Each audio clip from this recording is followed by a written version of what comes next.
Alright, welcome back to the shop. We're getting the last few things buttoned up for getting ready to test drive. So I got a few things I got to do, like grease some fittings. Everything that's greasable is going to get some grease. Not that it's imperative, because I'm not going to be driving this that much. It's just a little bit of a, the first test drive. But I still want to have everything greased up that can be greased. The lights, the rock lights that I haven't zip tied yet, I'm going to get those zip tied just so they're a little bit more secured. The other thing I might try and do today is get it jacked up, get the axles off the ground, and test run it one more time. This time testing the actual drivetrain. So before we just ran the engine, but now, I could test the transmission, check the forward gears, make sure it's shifting, make sure the transfer case seems to be working, get some fluid circulating in there with minimal load. That'll also start wearing in, the clutches and the transmission too. So that'll probably be a good thing just to prep for, the test drive. We don't want to go to test drive this thing and then, something's wrong with the transmission or something. So we'll get that sorted out today. And then hopefully no issues. I gotta check and see if the transcooler's still leaking. I had an issue with that when we ran the motor the last time. I think what's happening there is something's wrong with the fitting. It's an O-ring fitting, but I think the inside is like too proud and it's bottoming out on something on the female side. And it's blowing out the O-ring. So the O-ring is squeezing out of one side because there's just too much room between the face of the fitting and the flat surface of the mating surface. So I'll see if that's sorted out. I, did some work on that and got them tight. They're definitely tight. So if it blows out again, then what I'll have to do is, or what I'm going to try next, is take the fitting off and inspect it, look at the inside of it, and see what's too proud that's hitting. And then maybe I can sand a little bit off of the inner surface of that. So we'll see how that goes. The other thing I'll thought I'd adjust while I'm in here, is these dual rate adjusters. So what these are, there's two springs, so a pair of springs that make up the shock. The spring rate of the combination of these two springs is actually less than any one of the springs. So in the front here, these are 150-pound springs. With two of them stacked on top, there's obviously, a little math problem you have to solve to figure out what it is. But when they're the same rate, it's halves the spring rate. So it's half of that, which makes for a softer spring, which combined with these bypass shocks make for some, different stages of the suspension where things start off really soft. The center section here, which carries both of them together, it joins the two together. It's like hard plastic, and when the suspension is getting near to the end of the travel, this center section will bottom out on these little ring adjusters. You probably can't see it through the coils, but these little ring adjusters, I'll probably grab the camera in a minute and get a better angle. Which causes the stop spring to stop moving, and it'll be near the end of its travel anyway, but which causes the spring rate to immediately, as soon as that stops, the spring rate increases to just the one spring, so it doubles. That way, there's a progressive step up in, spring action as you get near the end of the travel. So it starts off soft, which makes for a nice soft ride. And then once it bottoms on these adjusters, it immediately gets stiffer. And then the same thing is happening, different design, but the same kind of thing is happening in these bypass shocks. Way more kind of suspension than you'd see on anything, that needs to be on the street. But for trophy truck stuff and, hardcore off-road, it really helps things. So I'm just moving these adjusters down. I don't know where's going to be a good spot, but down just means they're going to bottom out a little earlier. The other thing I should mention too is the bump stops. I haven't talked about these. They're on the other side or on the front, but the bump stops are hydraulic also. They're like a little shock. And so it has a piston, valving, and it's charged with nitrogen just like the shocks are. And that represents like one final stage. Like if you're hitting something really fast, or you jumped or whatever, and you're absorbing all of this suspension travel. The spring is at its maximum rate. The bypass shock is at its maximum rate. The bump stop is the last few inches of dampening that is very stiff. You set those pretty stiff, but it's just one more section of dampening before it just bottoms out totally on the frame. So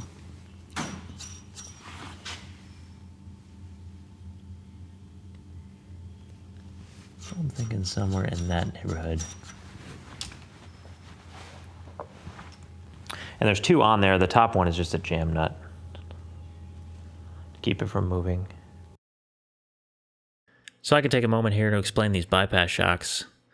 The tubes that you see on the side of the main housing are, the two blue ones are for compression bypass, and the two red ones are for rebound bypass. And what they do, there's an adjustable check valve in there, and as, for instance, the compression stroke, as the piston's going up, it will push fluid through those tubes and bypass the main valving in the piston, which makes the shock dampening softer. As the piston approaches the end of the stroke and it starts covering up those bypass tubes, it gets progressively stiffer. And because there's adjusters on all four of them, you can tweak them to as soft or as hard as you want them to be.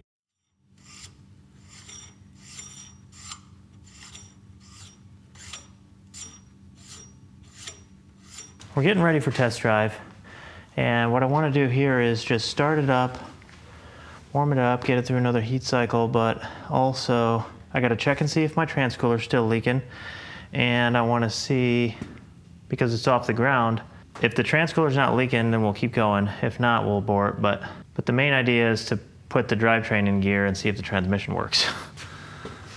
So I'll get in it if we get that far. But oh, also, I modified the tune file too, so maybe I'll write that first. Richened it up again.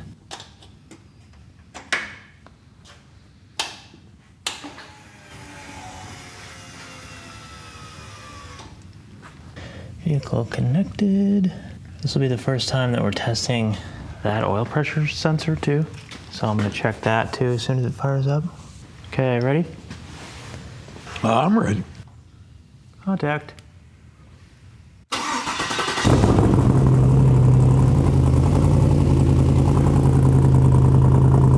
Oil pressure good.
Leak is weird Why?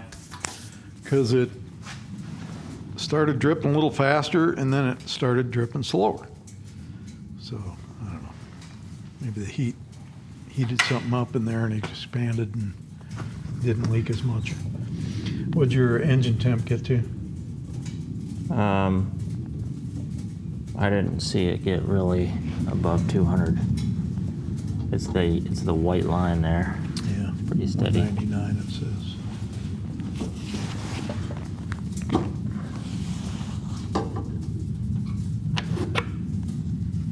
Cool. Transmission works. Still Yeah. gotta work on that leak though. Transfer case, it's hard to get shifting. It's probably just gonna take some doing and loosen up and Well, stuff. breaking in plus the fact that it always shifts a little better if you're rolling a little bit. Yeah, and there's But you're more not load doing and here, stuff. right. Yeah. Got her in Like the front dig you though. were trying to get it in, and as soon as you put it in neutral, it popped right in. And it just is, how the gears line up or whatever, Yeah. See, for some reason that time, You got grease all over your back. for some reason that See? time, my wideband didn't connect. Oh, because I don't have the Pro Light plugged in. That's why. You got I gotta remember to do that. grease all over this section of your Well, back. just give me a little wipey. Well, you gotta get something to wipey it off. Here, I'll just wipe off with a greasier shirt. Yeah, they say, like the manual for the transfer case says that they're synchronized, so unless you're going from high to low, you shouldn't need neutral. It Yeah. basically says it'll shift better if you're rolling a little bit, Yeah. which I try to do both. Going from high to low, I think it's gonna be kind of a, like pop it in, like be rolling a little bit, pop it into neutral, then go. Which I'll do at like the start of the trail because there's no need to be in high gear Yeah. on any kind of a trail ride or whatever. Right. Cool. So, Mostly successful. mostly except for that goddamn leak. And it is not a tightness issue. But you see, there's just space in there. There's space that's like bigger than the O-ring. So it's like the fitting is bottoming out. It's late in the day today, so I wouldn't tear into it now, but Yeah, the temperature problem, I think, is dealt with. yeah. That was good. As far as the engine temp, you mean? Yeah. Yeah. Yeah, it comes up to 200, and then that's when the fans kick on, which I can adjust, but they come on at 200, I think. Yeah. And then it controls it now, so. Thick.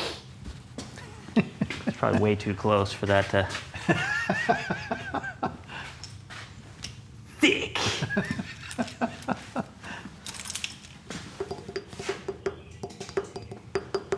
Man, that's a load off. I was worried about that transmission. Yeah.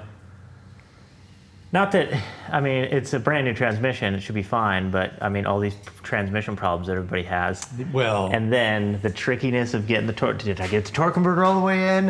Am I going to Yeah. smoke the torque converter on, 13 seconds in? yeah. So that also gets a little oil spinning in the gears. I like that. Yep. Yeah, that lubes up everything there, your diffs and everything, Yeah, And the transmission was actually doing something, right. turning stuff. The clutches are wearing in. They're Right. clutching, Right. We definitely got to fix that brake problem though, but Yeah, I think your front brakes are working good. yeah, Or- that's good. A lot better than the back Yeah, brakes. they look anyway. like they were. If we end up doing a test drive, we'll have to be super tentative with that right away. All right, it's the next day. You saw it running, and we were still fighting a little bit of a transcooler leak. I really want to try and test drive this, but I'm not going to if the transcooler's leaking. So I'm gonna take this, planning to do the test drive tomorrow. I'm gonna take this fitting off and see if I can't get this leak squared away before we try and do a test drive tomorrow. I just noticed too, I gotta tidy this wire up. I did not do that yet. All right, I think I got these fittings fixed now. What I ended up doing is taking the fitting off and changing out the O-ring. The O-ring seemed a little stretched out, and also the thickness of the O-ring seemed like it was a little too thin, so I changed them out for some O-rings that I have that are the same overall diameter. Matter of fact, they might even be a little better fit, tighter fit on the actual fitting, but they're thicker. So hopefully that'll help seal against the face of that boss that they screw into. All right, so that'll do it for this one. I think all systems go for the test drive. Got it up on jack stands, ran the drivetrain a little bit, just through the forward gears, through the reverse gears, just so we didn't have any surprises on test drive day that transmission doesn't work or something crazy. So that seemed good. The transfer case, you probably saw, the transfer case is a little hard to shift on jack stands like that. I think that'll get better just wearing in, and also, probably actually shifts a little better rolling a little bit, having a little bit more load than just what it has, because they're synchronized. The gears are synchronized. So that'll just wear in. The leak that I was dealing with the transcooler, that seems to be fixed. I don't really like the bosses that O-ring fitting jacks down on. The flat area is just not that, there's not much there, so it kind of looks like the O-ring wants to blow out all the time, but ran it through another heat cycle and it seems to be fixed for now, so keep an eye on that. But other than that, next video is going to be, hopefully, ripping this thing around. Thanks for watching.